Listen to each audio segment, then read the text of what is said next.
Eh bien salut tout le monde, c'est So, j'espère que vous allez bien, moi ça va plutôt nickel. Comme d'habitude, aujourd'hui on se retrouve pour parler d'un vaisseau, et cette fois-ci pas un vaisseau républicain, mais un vaisseau séparatiste. Aujourd'hui on voit la frégate stellaire Munificient. Mais avant tout ça, n'oubliez pas de liker, de vous abonner, de partager, ça ferait extrêmement plaisir. Sur ce, on est parti. Du coup, ce qu'il faut savoir avec cette fameuse frégate stellaire Munificient, c'est que c'est à peu près l'équivalent du Venator pour la CSI. C'est les séparatistes. Et vous m'excuserez pour la qualité sonore qui doit être très basse parce que mon micro a décidé d'en faire que des siennes. Voilà, donc je m'excuse par avance pour ça. J'espère que un très cher monteur arrivera à remonter le son.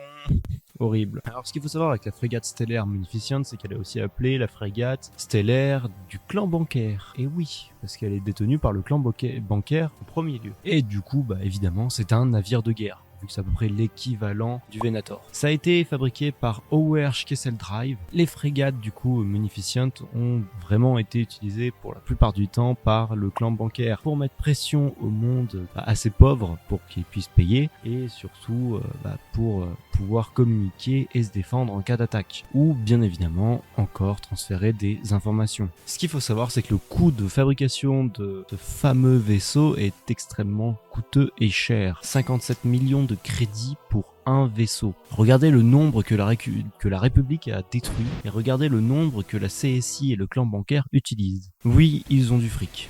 Réellement. Ce qu'il faut savoir, c'est que le Munificient mesurait 825 mètres de long, 426 mètres de large et 280 mètres de haut. C'est quand même un sacré vaisseau. C'est pas un petit jouet quoi, c'est un sacré bijou. La forme de ce vaisseau est un peu squelettique, car en fait il n'a pas besoin d'énormément de membres d'équipage, mais il peut transporter à peu près 150 000 droïdes. Ouais, c'est quand même énorme 150 000 droïdes. Et il était aussi équipé de multiples canons anti-aériens et de multiples canons à turbo laser. Logique pour un vaisseau de son envergure. Mais sa plus grande force reste son double canon positionné à l'avant du vaisseau qui faisait énormément de dégâts. Le double canon laser, du coup le double turbo laser qu'il y a devant le vaisseau, ce qui sert d'arme principale, pouvait faire fondre une lune glaciaire de 1000 km d'envergure. C'est puissant quand même, ça envoie du lourd. Et surtout, il pouvait transpercer le bouclier d'une station de garde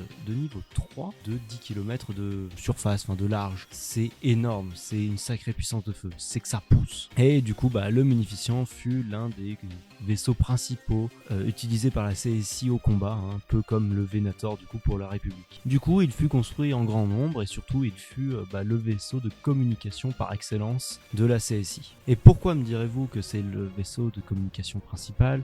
Parce qu'en fait il avait deux sortes d'ailes sur les bords latéraux du vaisseau, assez longues, qui lui permettaient du coup de transmettre des données très longue distance, qui est très pratique. Et ce qu'il faut savoir avec ces fameuses ailes, c'est que c'était tellement efficace que le clan bancaire a même décidé de faire leur fameux virement avec ça. Ah mais ils ont pas peur, surtout parce qu'en fait ça pouvait passer par l'hyperespace, etc. C'est une dinguerie de comment c'était puissant. Donc du coup ils se sont dit, allez, ça passe, on va faire nos virements là-dessus. Et bien évidemment, quand les pirates s'amusèrent à essayer d'en attaquer un, ils tombèrent face à face avec un vaisseau de guerre séparatiste. Ouais, ça risque de faire mal quand même. Et le Munificient était bien évidemment équipé de nombreux capteurs de données et surtout de transmission d'informations un peu partout sur la coque avant du vaisseau. Le Munificient, par contre, lui n'avait pas de hangar pour vaisseau, un peu comme n'importe quel autre vaisseau de guerre dans son style. Pourquoi ? Parce que les droïdes vautours ou d'autres vaisseaux droïdes étaient accrochés directement à la carlingue, ce qui évitait les attaques surprises à l'intérieur du vaisseau. Un peu comme ce qu'ont fait Obi-Wan et Anakin sur le Malveillant, donc le vaisseau de Grievous dans l'épisode 3. Voilà, j'espère que cette vidéo vous aura plu. Pareil, elle était plutôt courte, en ce moment ils sont plutôt courts, mais je trouve assez intéressant. On touche des sujets un peu plus lointains sur des tout petits détails, et c'est ça que j'apprécie. En tout cas, si la vidéo vous a plu, du coup n'oubliez pas de lâcher un like, de partager, de commenter et de vous abonner, ça me ferait extrêmement plaisir. De me suivre sur tout ce qui est mes réseaux sociaux, donc Instagram, TikTok, Twitter, etc. Désolé pour la qualité sonore du coup, j'ai eu quelques petits pépins et problèmes, mais ce sera sûrement, et j'espère, réglé pour la suite. En tout cas, si la vidéo vous a plu, n'oubliez pas de vous abonner, puis nous on se dit à la prochaine pour une nouvelle vidéo. Salut tout le monde.